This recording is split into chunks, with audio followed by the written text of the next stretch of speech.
Well, good afternoon, everybody. Thank you for joining us today for the press conference announcing the results of the Pilot and Revenue Committee. Today, we are joined by Councillor Katie Walsh. Thank you, Councillor Walsh, for joining us.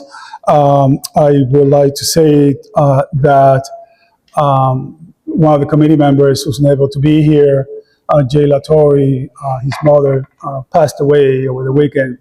And so I would like to hold a quick moment of silence on her behalf.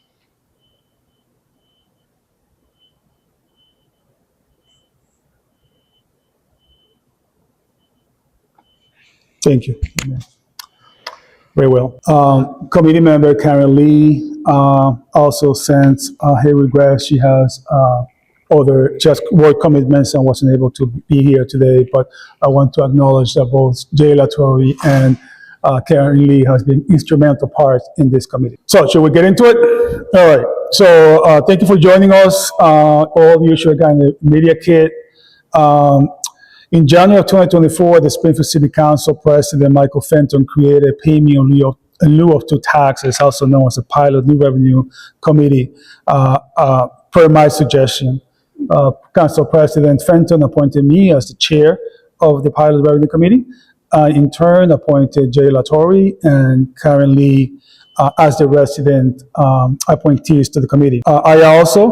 The committee was tasked with the possibility of initiating a pilot program in Springfield. I also extended an invitation to further expand the committee to include advisory members within the municipal government, including administration and finance, economic development, assessors, legal, collections, and other departments as needed, to provide updates and seek assistance in data collection and research, and later professional consultants from planning agencies offer presentations to the committee. The Office of Internal Audit provided a report in June of 2025. That audit report should be enclosed to your media packet. If you don't have it, please let us know, and we will provide it to you. So, what did we find? Let's get into the findings. The committee found that the City of Springfield currently has 15 pilot agreements, and it received less than $300,000 a year from pilot payments. The totality of these payments comes from land that has an overall assets value of approximately $20 million. Total pilot revenue is less than 1% of the total $4.8 billion. So the total tax exempt in the city is land is $4.8 billion.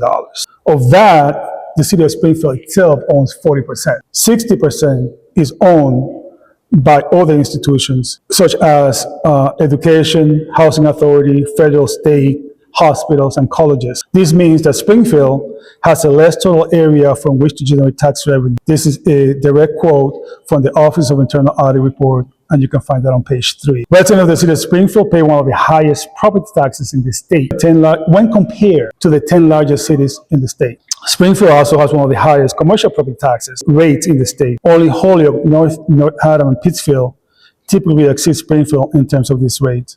We have included the source, which is mass.gov, and that source is also in your media packet. This project can limit the potential for economic development, strain the financial resources for homeowners and small business owners, and dissuade these from outside, and dissuade others from outside of Springfield to make a new investment in our city. Additionally, the city faces several budget pressures that will limit the ability of the government to provide ongoing property tax relief. A few examples include the need to fully fund the city pension fund, the school department transportation budget, the cost of materials, gasoline and electricity, and the cost of health care. To allow the city to continually make necessary investments from both in services and infrastructure, as well as limit property tax increase, which we know have been increasing very rapidly at the rate of $160 to $190 a year, the city must identify new funding sources. Pilot agreements are appropriate solutions. Nonprofits do utilize resources, including fire, EMS, DPW, and more. Asking nonprofits, especially those with large properties in Springfield, to support the city through a pilot agreement is an appropriate solution. In Springfield, additionally, pilot agreements represent an opportunity to engage nonprofits in developing community benefit plans that align with Springfield's greater needs. Our recommendations. The subcommittee recommends that all nonprofit entities are considered for all potential pilot agreements and not limited as in the proposed state legislation. There's currently state legislation in the House addressing this pilot program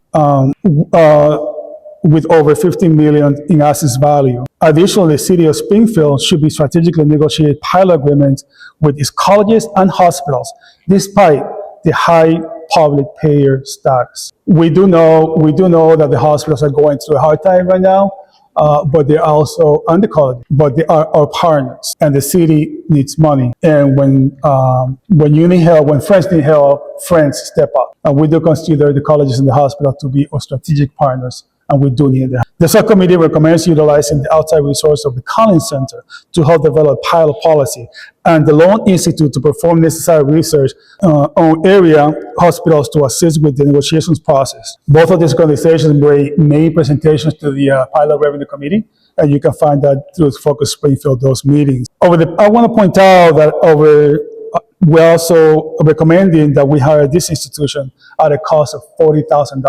And what that is going to do is going to give us the opportunity to develop policies and procedures. And what that is going to do by hiring the Collins Center is going to take the politics out of the pilot agreements, because this reeks with politics. And we need to be as neutral as policy. We need to ask everybody equally. Hire the Collins Center will do that. It will create a neutral party in which we can create a sensible policy that we can ask or entities or nonprofit entities to make payments. Right now, we don't have any policy. I want to point out that over the past couple of years, the city engaged the services of a regional planning agency, the Pioneer Valley Planning Commission, or PVC, and along with Wayfinders, developed a 10-year neighborhood investment plan for each of our 17 neighborhoods.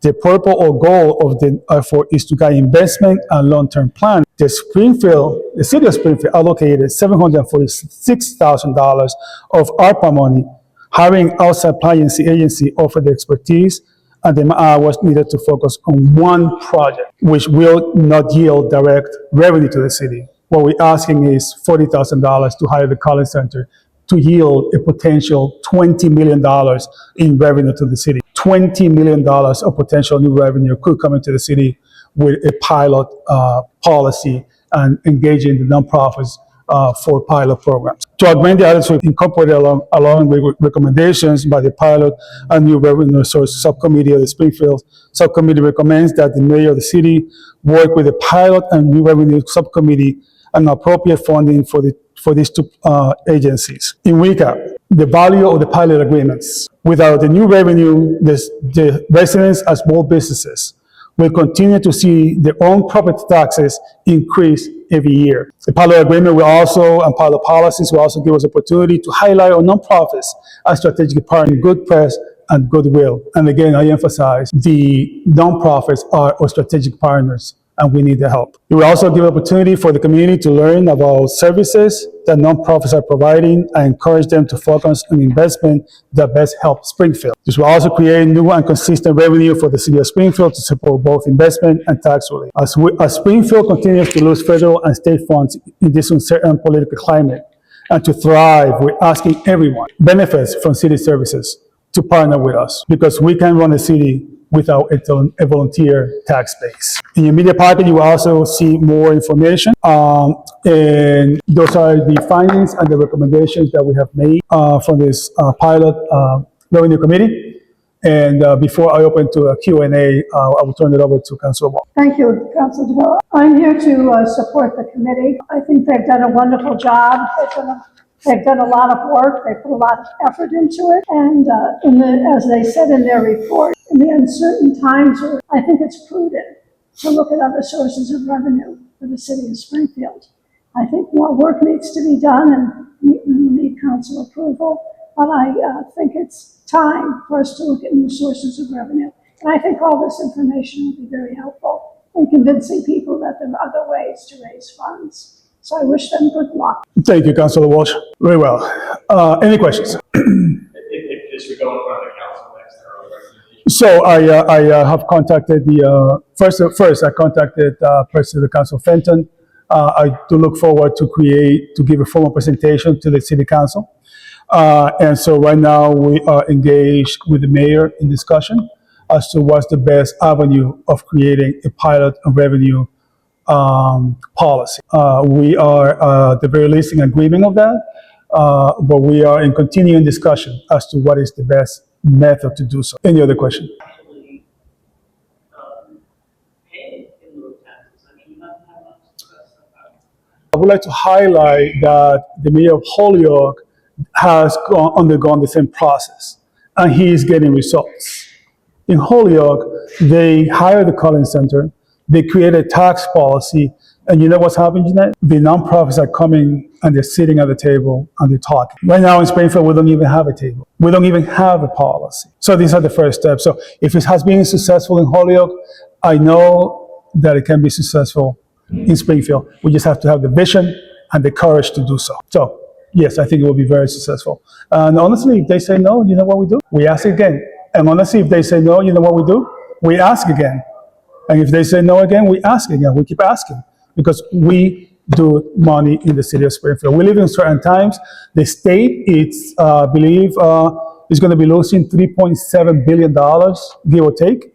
And it's going to be a matter of time before the city of Springfield feels the hit. So we need to start strategically planning now for this hit that is coming. Any other question? I know it's a lot of information to process. And so I would like to emphasize that the potential new revenue, again, is $20 million. Right now, we're only getting $300,000. You do the math. It says Springfield currently has 15 pilot agreements, and the most recent one was 2018. Was there anything the committee kind of learned from those agreements that you kind of take? And that most of those agreements are from the Mental Health Association. We also learned that, again, the city doesn't have a policy and procedure. And that has resulted, as stated in the auditor's report, that it has resulted in underpayments and overpayments to the city of Springfield. We've also learned that this agreement have always been a handshake, and that cannot be the case. We need to have a policy. We need to have a written agreement so that we all know what's what, so there's no confusion. And so those are the highlights that we learned. That being said, I guess it was a little quicker than I thought, which is not bad. And so I will hang around afterwards. If you have any other questions that will come up, please feel free to ask. And again, thank you everybody for joining me, and God bless you all. Thank you.